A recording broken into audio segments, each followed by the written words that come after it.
सुप्रभात मंडळी. मी निलिमा पटवर्धन आणि आपण सध्या वाचत आहोत मीनाक्षीताई देशमुख लिखित डॉक्टर आनंदीबाई जोशी यांच्यावरची लेखमाला. कालच्या पुढे सुरू करते. आनंदीची स्थिती इकडे आड तिकडे विहीर अशी झाली. पाणी तर आणावंच लागेल आणि लवकर वर गेलं नाही तर नुसत्या कल्पनेनेच तिला ब्रह्मांड आठवलं. तिच्यासमोर गोपाळरावांचा क्रुद्ध चेहरा आला. तिचं अंग भयानं एकदम थरारलं. न जाऊन कसं चालेल, रात्री गाठ त्यांच्याशीच आहे. आनंदीचा जीव अर्धमेला झाला. शेवटी मनाचा हिय्या करून झपाटल्यासारखी चुपचाप मागच्या जिन्यानं वर गेली. तिला बघताच गोपाळराव कडाडले. किती उशीर? काही न बोलता खाली मान घालून ती त्यांच्यासमोर नुसतीच उभी राहिली. बस खाली. ती खाली बसल्यावर तिच्या हाती पाटी पेन्सिल देऊन कसं बसायचं ते सांगितलं. तिला तसं बसता येईना. मग त्यांनी बसून दाखवलं. ती बसल्यावर गोपाळरावांनी मुळाक्षराचं पुस्तक उघडत सांगितलं, आधी मला कळू दे तुला काय येतं आहे. जी अक्षरं येतात ती काढून दाखव. ती पाटीवर रेघ काढायला लागली.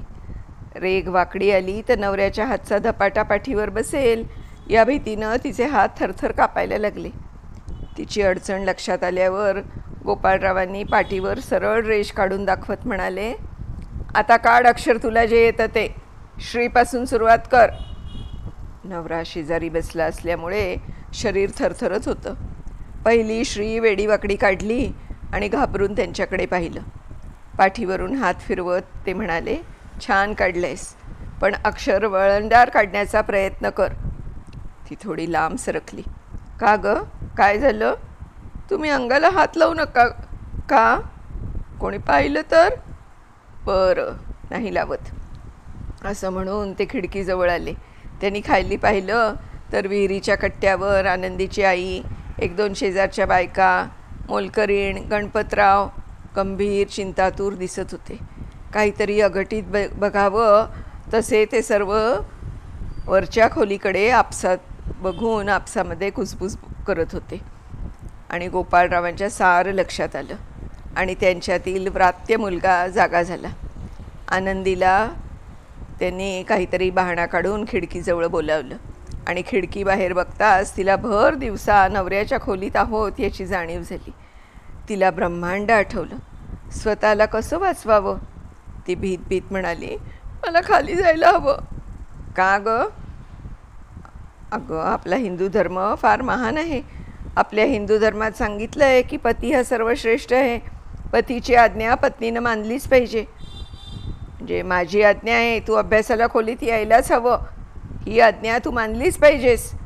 तिची खाली जाण्यासाठीची चळवळ बघून ते म्हणाले, आता जा, पण दुपारी 1 ते 100 आकडे काढून ठेव आणि जेवण झाल्यावर दुपारी वर ये.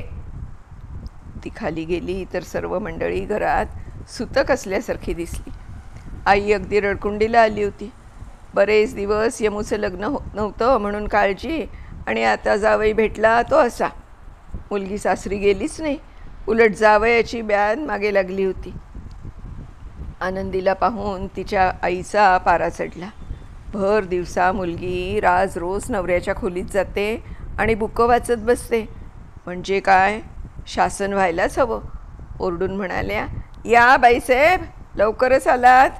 आम्ही चाकर माणसं आहोतच. रांधावाडा उष्टी काढा. गणपतरावांचा जीव गलबलला. मुलगी अगतिक आहे. अडकित्त्यामध्ये सुपारी सांडल्यासारखी तिची अवस्था झाली आहे. ते पत्नीला म्हणाले, जाऊ दे गं. आई रागाने म्हणाली, जाऊ कसं देऊ? असं म्हणून तरातरा पुढे येऊन आनंदीचा कान पिरगाळून गालफटात 2-3 देत म्हणाली, लाज नाही वाटत? वेळ नाही, काळ नाही, भर दिवसा नवऱ्याच्या गळ्यात गळा घालून बसायला. कान जोरानं पिळगाळल्यानं फारच दुखायला लागला. डोळ्यातून अश्रू वाहू लागले. हळू आवाजात चित्कारून म्हणाली, नको ग आई. संतापाने जळके लाकूड घेऊन पाठीवर पायाच्या पोटरीवर मारत ओरडत म्हणाली, तुला अशीच ठेचली पाहिजे. गणपतराव ओरडून म्हणाले, अगं, लाकूड जळकं आहे, पोरगी जळून जाईल. जळायलाच हवी. आणखी 2 धपाटे लावायलाच हवेत आणखीन तिला. भर दिवसा नवऱ्याच्या गळ्यात गळा घालून बसते. हे घर ब्राह्मणाचं आहे, कोणा ख्रिस्तावाचं नाही. आणि हमसून हमसून रडू लागल्या. त्यांचं वाटेल तसं बडबडणं चालूच होतं. गणपतरावांनी लेकीला तिथून दूर जायला सांगितलं. डोळे पुसत पुसत आनंदी मागच्या दारी गेली. दुपारी जेवायला गोपाळराव खाली आले. घरात निस्तब्धता होत पसरली होती. सकाळचा प्रसंग त्यांना कळला होता की नाही माहीत नव्हते, पण जेवण करून ते वर खोलीत गेले. दुपार झाली. आनंदीच्या मनात डोंब उसळला. कशाला कोरड पडली. दुपारी अंक काढून ठेवून मग लिहायला सांगितलं होतं. पाटी पेन्सिल घेऊन दुपारी वर बोलवलं होतं. काय करावं, जावं का? सकाळी वर गेल्याचा तमाशा नुकताच अनुभवला होता. आता दुपारी गेले तर, नाही गेले तर रात्री त्यांची गाठ पडणारच. तेव्हा ते जीव घेतल्याशिवाय राहणार नाहीत. बाई ग, रात्रीचं चित्र तिच्या नजरेसमोर साकार झालं. मन भयभीत झालं. आई माझघरात होती. तिला टाळून जाणं शक्यच नव्हतं. स्वतःतच हरवून बाहेर खोलीच्या खांबाला टेकून बसली. सारी दुपार तशीच सरली. रात्रीचं जेवणं झाली. आनंदी फार अस्वस्थ होती. आईनं मुद्दाम जास्तीची कामं काढून तिला अडकवून ठेवलं होतं. बरीच रात्र झाल्यावर आनंदी तांब्या भांडं घेऊन फाशी गेटकडे नेणाऱ्या कैद्याप्रमाणे जिना चढून वर गेली. ती अतिशय घाबरलेली आहे. अंग थरथरत आहे. हे पाहून त्यांना बरं वाटलं. करड्या आवाजात विचारलं, दुपारी का नाही आलीस? ती रडायला लागली. आवाज चढवून विचारलं, दुपारी अभ्यास केलास का? तिनं नकारार्थी मान हलवली. मारण्यासाठी हात उगारला, पण तिचा गाल काळा निळा झाल्यासारखा दिसला. मग विचारलं, कोणी मारलं? आईनं? का? सकाळी वर आले म्हणून. गोपाळरावांनी हळूवार आवाजात आनंदीला विचारलं, आणखी कुठं मारलं? तिनं लुगडं वर करून पाय दाखवले. जळक्या लाकडाच्या माराच्या खुणा होत्या. ते ममतेनं पाठीवर हात फिरवायला लागल्याबरोबर आनंदीचा बांध फुटला. ओक्साबोक्षी रडू लागली. सांत्वन करत ते म्हणाले, रडू नकोस. पण तिला आवरेच ना. रात्री यायला का उशीर झाला? आई येऊ देत नाही, सारखी कामं सांगते. मग तुझा अभ्यास कसा होणार? मी काय करू? ते रागानं ओरडत म्हणाले, काहीच करू नका, झोपा निवांत. ती तशीच उभी राहिली. म्हणाले, तू झोप, मी खाली जाऊन येतो. कुठे जाता विचारण्याचा धीर तिच्यात नव्हता. आनंदी अंधारात जिन्याच्या कोपऱ्यात उभी राहून खालचं संभाषण ऐकण्याचा प्रयत्न करू लागली. गोपाळराव आत गेले. गणपतराव खोकत होते. छाती दाबून अंथरुणावर बसले होते. एवढ्या रात्री जावई खाली आले म्हणून त्यांना आश्चर्य वाटलं. विचारलं, कसे आलात? गोपाळराव म्हणाले, एकदा सोक्षमोक्ष लावून टाकावा म्हणून आलो. वातावरण एकदम गंभीर झालं. आई स्वयंपाकघरातून दारात येऊन उभी राहिली. काय झालं? गोपाळराव रागात म्हणाले, माझ्या बायकोनं कसं वागायचं एकदाच ठरवून टाका. आनंदीच्या आईच्या मनात भांडणाची खुमखुमी होतीच. मग दोघांची भांडण्याची जुगलबंदी सुरू झाली. त्या गणपतरावांनाही आवरेनाशा झाल्या. गणपतरावांनी नीट वागण्याबद्दल त्यांची आर्जव केली. बरीच बाचाबाची झाली. शेवटी दुसऱ्या दिवशी दोघांनी ठाण्याला जायचं ठरवलं. गोपाळराव जिना चढून वर आले तर त्यांना मुळू रडण्याचा आवाज आला. ते आनंदीला विसरूनच गेले होते. तिच्याशी काही न बोलता उघड्या खिडकीजवळ येऊन बाहेरच्या अंधारात पाहत उभे राहिले. पायांना हाताच्या स्पर्शानं, म्हणजे तो झाला पायांना हाताचा स्पर्श म्हणून ते भानावर आले. ते साऱ्या विचार विकारांच्या पलीकडे गेले होते. मन मनस्वी कोरडं झालं होतं. बोलण्याची बिलकुल इच्छा नव्हती. कोरडेपणाने म्हणाले, रडू नकोस. का रडतेस?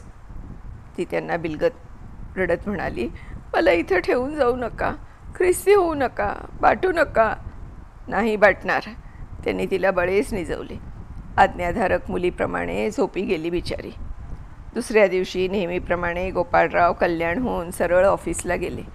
2-4 दिवसात ते ऑफिसशिवाय कुठेच गेले नाहीत. त्यांना अपेक्षा होती कल्याणचं कोणीतरी येऊन चलण्याबद्दल गळ घालतील, पण तसं काहीच झालं नाही. एक दिवस ऑफिसमध्ये बसलेले असताना सासऱ्याला पत्र लिहायला घेतलं. मजकूर नेहमीचाच होता. आपण अमुक दिवशी ख्रिस्ती धर्म स्वीकारणार. आणखी बोचक खोचक मजकूर लिहून लिफाफा बंद केला. ते पोस्टात टाकण्याच्या विचारात होते तोच त्यांना कोणीतरी भेटायला आल्याचा शिपायाने निरोप सांगितला. ते बाहेर आले तर सोमण भटजी उभे असलेले दिसले. गोपाळरावांना पाहता सोमण भटजी म्हणाले, तुम्हाला कल्याणला न्यायला आलो आहे. गोपाळराव म्हणाले, आता येणं शक्य नाही. आज संध्याकाळी माझा बस्तीमा आहे. ख्रिश्चन झाल्यावर परवा तिकडे येईन. सोमण भटजींनी डोळ्यांना उपरणं लावून म्हणाले, वाईट बातमी आहे. गणपतरावांचे फार जास्त आहे. गोपाळरावांच्या मनात सर्र झाले. म्हणाले, चला आपण निघूया. गाडी कल्याणला पोचली. सोमण भटजींनी स्पष्ट सांगितलं नव्हतं, पण त्यांच्या लक्षात आलं होतं की आपले सासरे आता दिसणार नाहीत. त्यांचे डोळे पाणावले, मन उदास झालं. गणपतराव गेल्यामुळे घरची घडी विस्कटली होती. कर्जाचा भला मोठा डोंगर, इनामदारी पोकळ झाली होती, शेती गहाण होती. गणपतरावांनी डोलारा कसा तरी सावरून धरला होता. आता पूर्ण सर्व उघडं पडलं होतं. 15-20 दिवस गोपाळराव ऑफिसला जाऊन संध्याकाळी मुक्कामाला येत. यमूच्या आईला आता जास्त तोंड फुटलं होतं. आनंदीचं शिक्षण थांबलं होतं. अशा वातावरणात लिहिण्या वाचण्याचं नाव काढणं शक्यच नव्हतं. 2-3 दिवसांनी ऑफिसमधून गोपाळराव आले आणि खालीच थांबून मोठ्याने म्हणाले, मी अलिबागला बदली करून घेतली आहे, तिथेच बिराड करायचं आहे. आणि लगेच ते वर निघून गेले. थोड्याच वेळाने यमूची आजी वर आल्या. म्हणाल्या, मीही तुमच्याबरोबर येते. आजीबाईंचा खानदानी बाणा गारच झाला होता. गोपाळरावांच्या सगळ्या अटी त्यांनी निमूट मान्य केल्या. ठीक आहे, करतो तशी व्यवस्था. अलिबागचं घर जुन्या पद्धतीचं ऐस पैस होतं. पाड्यात मालकाचे आणि गोपाळरावांची अशी 2 बिराडं होती. इतरांचा संपर्क येणार नाही अशी जागा होती. त्यांचं ऑफिस 10-15 मिनटाच्या अंतरावरच होतं. बिराड लावलं. वडिलांच्या मृत्यूचं दुःख विसरण्यात आनंदीचा 1-1.5 महिना तसाच गेला. मग नव्या गावात रमायला लागली. गोपाळराव घरी नसले की समवयस्क सासूरवाशिणी अंगणात जमू लागल्या. हसण्या खिदळण्यात, फुगड्या जिम्मा खेळण्यामध्ये दिवस जायला लागले. त्या दिवशी गोपाळराव जरा घरी लवकर आले. अंगणात 5-7 मुली होत्या. त्यांनी घर डोक्यावर घेतलं होतं. ते दिसताच त्या मुली खारीसारख्या निघून गेल्या. आनंदी एकटीच राहिली. घाबरलेली आनंदी एका कोपऱ्यात उभी राहिली. मोठ्यानं ओरडून त्यांनी विचारलं, रोज घरात हाच तमाशा चालतो का? मला असा धांगडधिंगा चालणार नाही. उद्यापासून हे सारं बंद व्हायला हवं. उद्यापासून वाचण्या लिहिण्याला सुरुवात करायची. सकाळी मी शिकवत जाईन. रात्रीचं जेवण झाल्यावर आनंदी खोलीत आली. खेकसून म्हणाले, तुझा हा तमाशा बस झाला. रडणं बंद कर. उद्यापासून अभ्यास केला नाहीस तर एकाशी 2 करून टाकेन. ती तशीच रडत उभी राहिलेली पाहून खसकन तिची बखोट धरून तिला सतरंजीवर आदळली. त्यांनी डेस्कमधलं पुस्तक काढलं.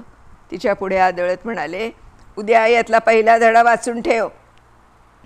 त्यांचा राग थोडा शांत झाला. तिला जवळ बसवत म्हणाले, पान उघड आणि वाचायचा प्रयत्न कर. आता आनंदी खरंच वाचणार आहे तो धडा का किंवा काय ते आता आपण पुढच्या भागात बघूया मित्रांनो. तोपर्यंत मी आपली रजा घेते. धन्यवाद.